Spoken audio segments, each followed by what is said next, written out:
প্রধানমন্ত্রী শেখ হাসিনা বলেছেন, জাতির পিতাকে হত্যার পর যারা ক্ষমতায় এসেছিল তারা জনগণ নয়, ব্যক্তিগত স্বার্থ হাসিল করতে চেয়েছিল। রাজধানীর নয়াপল্টনে বিকেল ৩টায় সমাবেশ করবে বিএনপি। ১৯ শর্তে সমাবেশের অনুমতি দিয়েছে পুলিশ। চট্টগ্রামে বিমান বাহিনীর প্রশিক্ষণ যুদ্ধবিমান বিধ্বস্ত হয়ে শাহাদাত বরণকারী স্কোয়াড্রন লিডার আসিম জাওয়াদকে বিমান বাহিনী শ্রদ্ধা।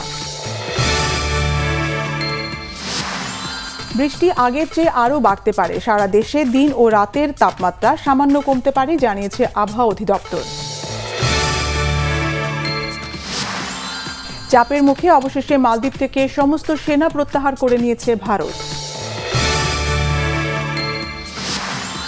যুক্তরাষ্ট্রের ফ্লোরিডায় এবার ভুল করে এক বিমান সেনাকে গুলি করে হত্যা করেছে পুলিশ। সপ্তাহ না ঘুরতে আবারও দুর্ঘটনায় বোয়িংয়ের একটি বিমান। সেনেগালে রানওয়েতে বিমানটি মুখ থুবড়ে পড়ায় আহত হয়েছে অন্তত 10 আরোহী।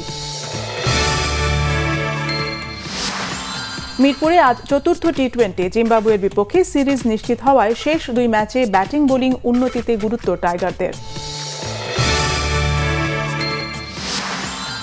বিরাট কোহলির বিস্ফোরক ব্যাটিংয়ে 60 রানে পাঞ্জাব কিংসকে হারিয়ে আইপিএলে টিকে থাকল রয়্যাল চ্যালেঞ্জার্স বেঙ্গালুরু। বার্সেলোনার সঙ্গে লিওনেল মেসির চুক্তির বিখ্যাত সেই ন্যাপকিন পেপারের নিলাম শুরু।